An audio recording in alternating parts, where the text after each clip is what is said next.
kristallin, melancholisch, prismatisch, märchenhaft. Lionel Feininger ist Meisterkünstler der Moderne.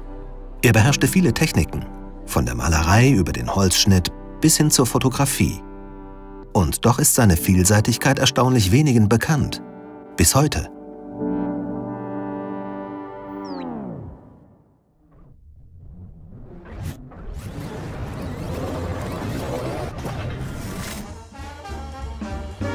Feininger kam 1871 in New York zur Welt. Seine Eltern schickten ihn mit 16 nach Deutschland. In ihrer ehemaligen Heimat sollte er auch Musiker werden wie sie. Doch daraus wurde nichts. Fast forward. Er studierte Bildende Kunst und heiratete die Jüdin Julia Berg in zweiter Ehe. Eine Partnerschaft auf Augenhöhe. Mit ihr konnte er sein ganzes Potenzial entfalten. Als Maler. Egal mit welchem Medium, diese Themen prägten seine Kunst. Sehnsucht nach Natur, Bewegung von Licht und kristalline Architektur.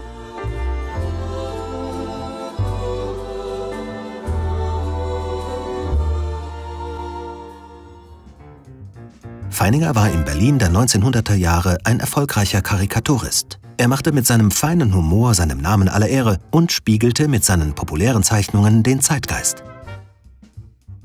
Dafür bin ich, dass ich solche Fantasien habe. Eben Karikaturist, ein Mensch, der Stärke empfindet, aus die vorgeschriebene Norm.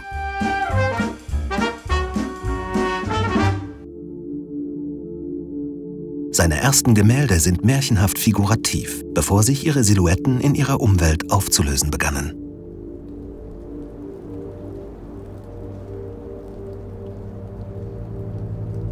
Als begeisterter Fahrradfahrer erkundete Feininger die Natur um Weimar herum.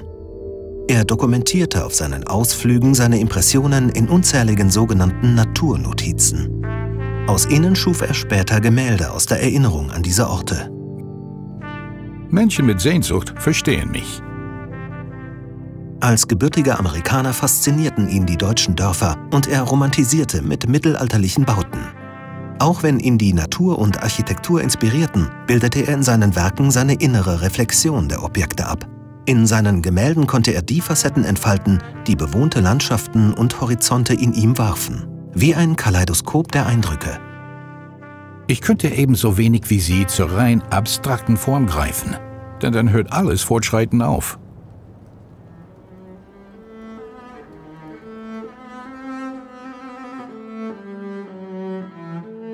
Die kleine Dorfkirche von Gelmeroda bei Weimar schaffte es unverhofft zu internationaler Größe. Wieder und wieder zeichnete er sie. Er malte sie mannigfaltig und bis ins hohe Alter aus der Erinnerung zur lichtumstrahlten Kathedrale und überhöhte sie in kristallinen Formen zu einem geistigen Sehnsuchtsbild. Das Gesehene muss innerlich umgeformt und kristallisiert werden. Interpretationen Feiningers blicken uns an wie zeitlose Augenzeugen.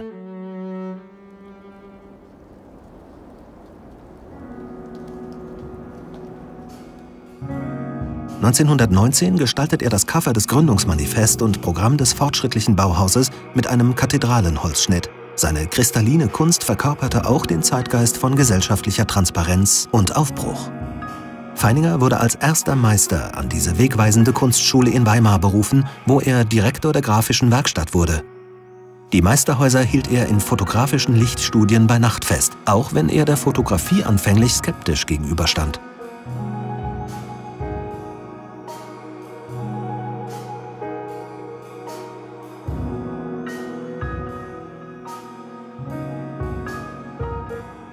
Je mehr der Wind der Opposition bläst, desto besser geht sie, die liebe Mühle. Auch wenn Feininger durch das nationalsozialistische Regime immer stärkeren Repressionen ausgesetzt war, blieb die Familie zunächst in Deutschland. Während seiner Aufenthalte mit der Familie an der Ostsee hatte er endlose Dünen an der Küste als Motiv für seine Seebilder entdeckt. Hier kommen viele seiner Themen zusammen, die Leere und Weite in der Natur, der Mensch in ihr, die Erfahrung der erhaben anmutenden Lichterlebnisse, kurz die Welt als natürliche Kathedrale. Es ist nicht gut zu erlauben, dass alles, was uns Spaß macht, aus unserem Leben verschwindet. Zu vieles geben wir ja ohnehin auf.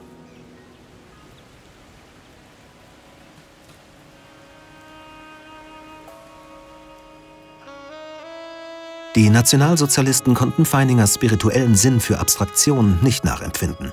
Er wurde als sogenannter entarteter Künstler klassifiziert, was einem Berufsverbot gleichkam.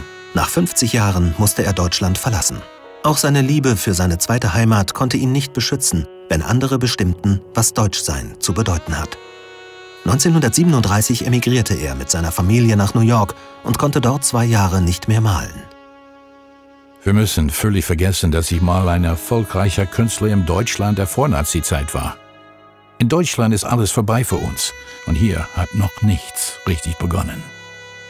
Lionel Feininger fotografierte insgesamt 20.000 Negative und Dias in seinem Leben. Und er sagte: New York ist ein wundervoller Ort, aber fast alles, was ich bisher davon an Motiven in der Malerei gesehen habe, ist flau und abgedroschen. Es muss möglich sein, es zu malen, wenn man sich von der Überfülle des Materials befreien kann.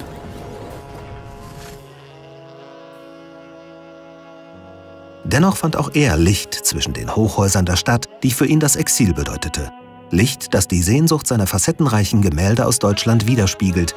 Ein Deutschland, was er nie wieder besuchen wollte, um seine Erinnerungen an die Vornazi-Zeit an seiner Heimat zu bewahren. Im Grunde bin ich Weltbürger. Ein Amerikaner in Deutschland, ein Deutscher in Amerika. Neben seinen Kunstwerken ist möglicherweise Feiningers größte Leistung, dass er seinen Humor und seine künstlerische Neugier bewahrte. Es gibt nur eine Kunst, die zeitlose.